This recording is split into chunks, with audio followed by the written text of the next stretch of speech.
Today, the title of my message is Humanity in Cages, our call to set captives free.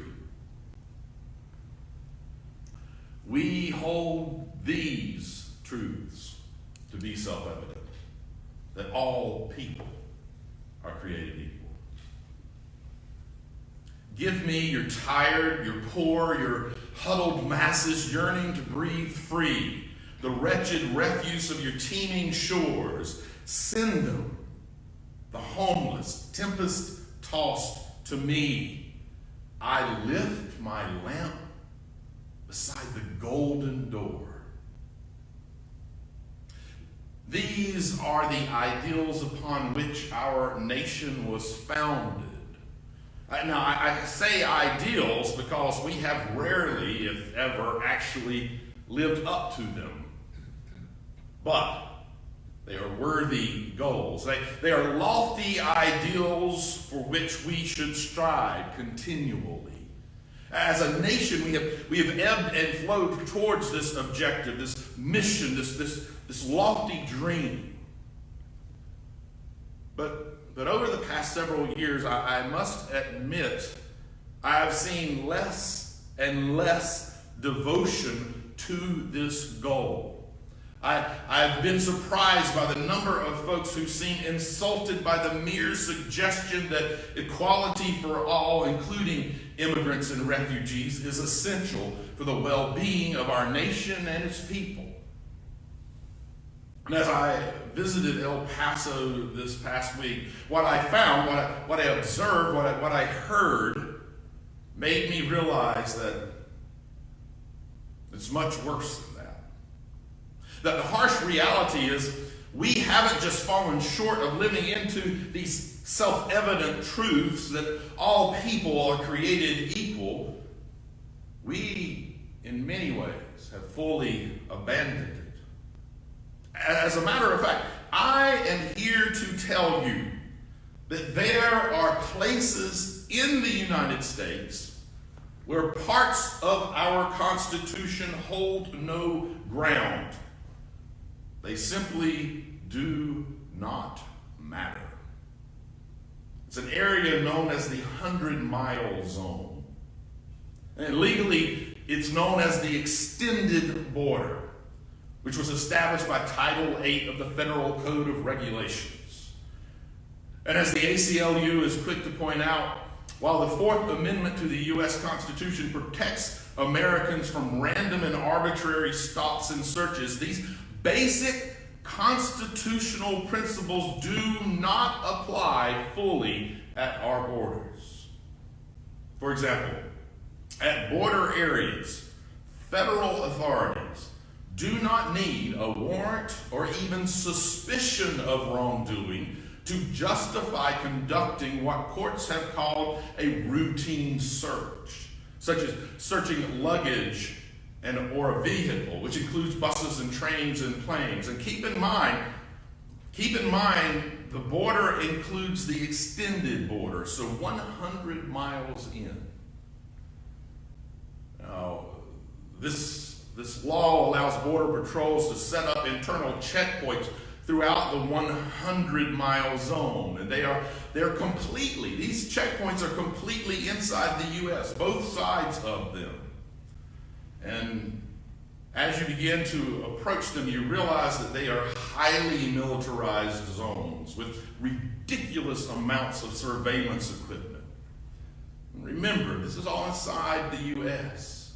Now, I am a white, native-born citizen. And still, if I'm being completely honest with myself, I was a bit intimidated approaching it. Which says a lot, because if you are white, ultimately, no worries. Quick question, you get to go on through. If you are a person of color, well, it could end up being a less than positive experience. You have no Fourth Amendment rights. One on little more than suspicion, which can include the color of your skin. Remember, folks, this is miles inside the southern border of the U.S. You can be detained and searched. It's daunting, particularly to people of color, and frankly, it's designed to be that way.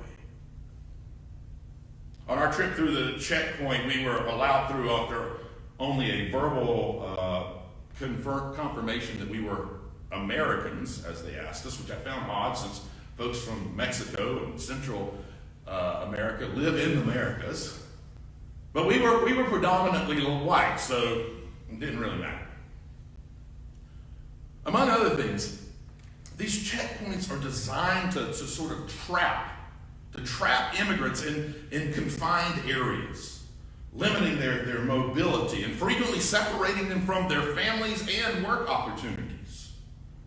And heaven forbid that they need medical care that's only available on the other side of the checkpoint. Because once crossing over, they may never get back to their families. They're in wallless cages. They are dehumanizing. They are in no way the golden door to America that the Statue of Liberty proudly proclaims. Oh, and there's this. It's 100 miles from every U.S. border. So while we sit here in the middle of the state of North Carolina, about 50 miles that way, the Border Patrol can waive parts of your constitutional rights for little more than suspicion. On any given day, that means it would be true for 2 in 3 of every American. Let me tell you a little about the life of a new friend we met in Hatch, New Mexico, which is the Chile capital of the world. His name's Miguel, and his wife is Ande. We assumed that was short for Andrea, probably. They've been in America for 14 years. They are undocumented immigrants. Their hometown in Mexico, well, it's steeped in poverty. And they came to America looking for the American dream, hoping to find freedom and a life behind the golden door which Lady Liberty proclaims. As I said, Hatch is the Chile capital of the world. So part of picking season, which runs March to November, they pick chiles. For a 5-gallon bucket of chiles, they get paid 75 cents. Then their employer takes out federal withholdings from their check, but hey, they're undocumented. They will never see $1 of those funds because the system is set up in a way that it is ultimately dangerous to apply for citizenship, particularly recently. And even if it wasn't, the process takes so long and really requires a lawyer to have any chance of being successful. So Miguel and Ande have no hope for that. They could go back home, but it's even more difficult there. They're trapped. Our government denies them parts of their humanity. It denies their basic value of life. They've lived in fear and hiding, never able to leave the area where they live and work for 14 years now. 14 years. That is inhumane. That is demoralizing. That is a cage with no walls. And fear lurks at every turn. As a matter of fact, we met with them at the church where they worship on Sundays. And it turns out that just coming to meet with us was an act of bravery to come and meet with outsiders. If others saw them talking to us, it could be interpreted as betrayal. And it takes a whole lot less than that to get reported to officials. You see, their own daughter was deported after a year of being in the U.S. See, another worker in the field had become angry with her and called ICE on her. She was picked up the next day, and they have not seen her since for 13 years. So not only are they trapped by Border Patrol and Homeland Security, but they are trapped in their own community, somewhat isolated from one another, because they have learned that it's best not to trust anyone too much. I couldn't help but wonder where we will all be as our government continues to create fear and anxiety in our nation, as we stop talking politics to family, as progressives avoid speaking to folks with red hats and conservatives have nothing but anger for folks flying gay pride flags, as we continue to fear and isolate ourselves from each other, will our lives become like the lives of Miguel and Andy? Will this land of freedom increasingly become a cage with no walls? Have we already started down that road?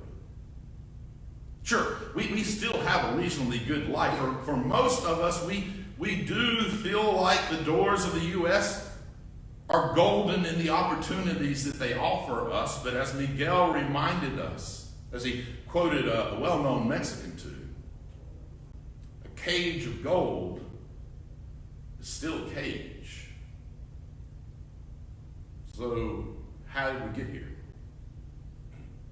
Truly, there are many factors, and many people on both sides of the aisle are complicit, possibly some more than others.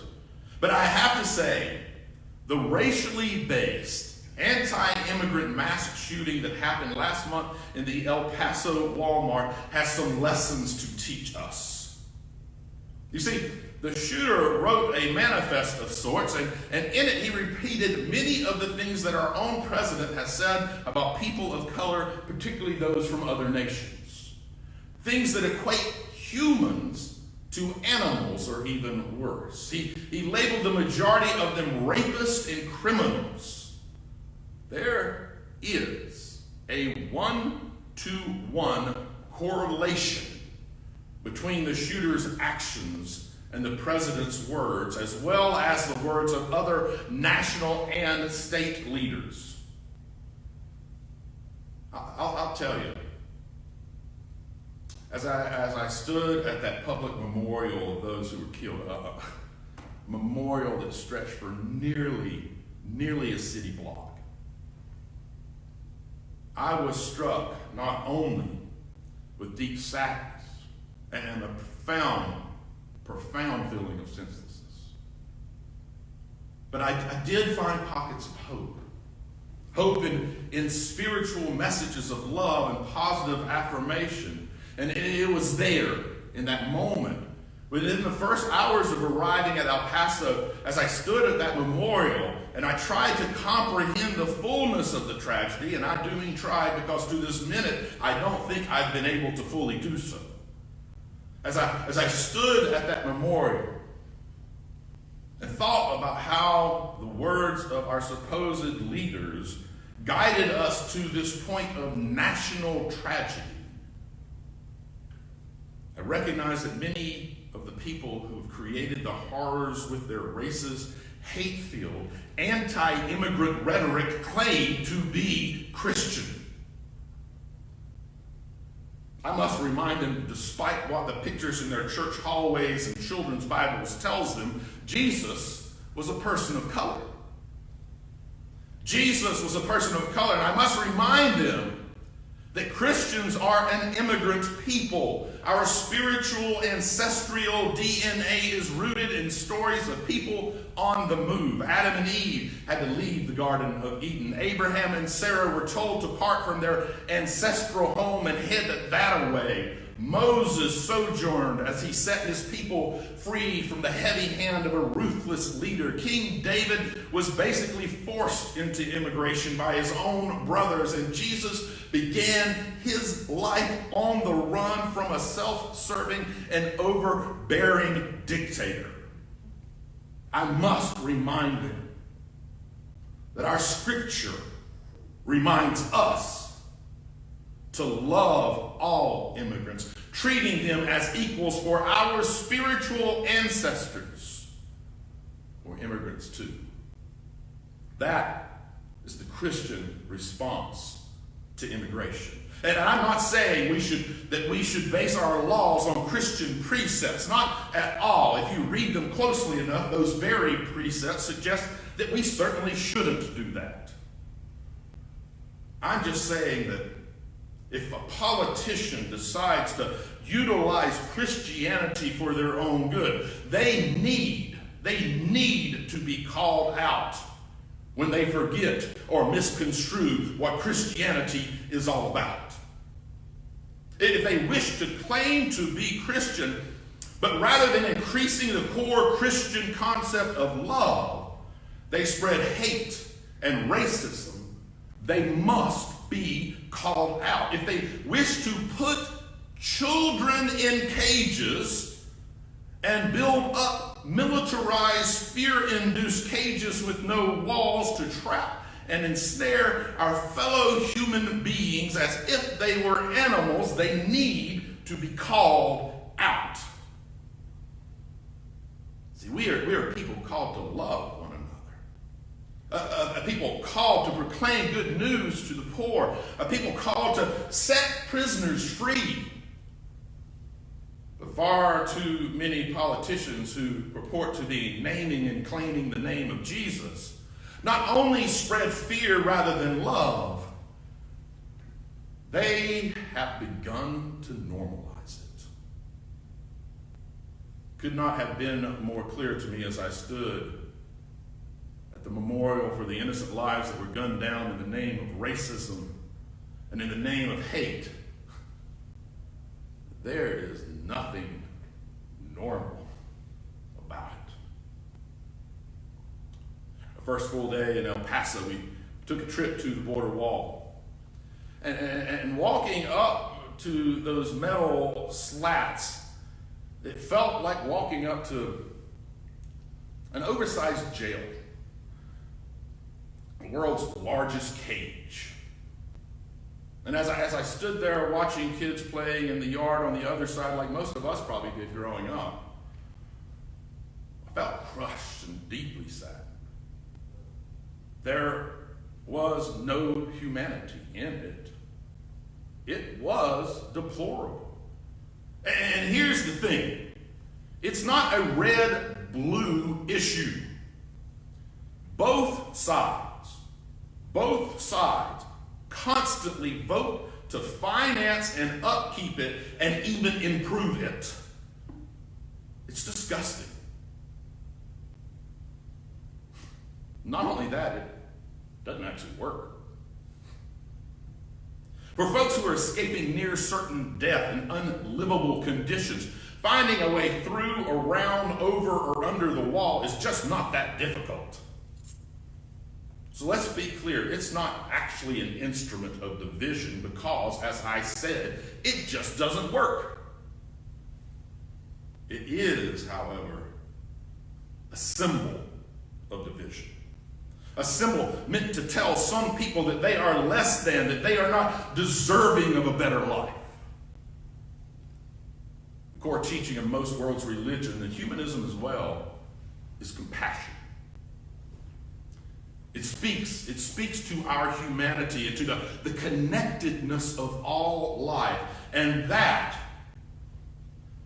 should have quite an impact on our spiritual views about refugees and immigrants. The Dalai Lama says that it speaks to the need to put the interest of immigrants and the needs of humanity itself before the needs of countries and even continents.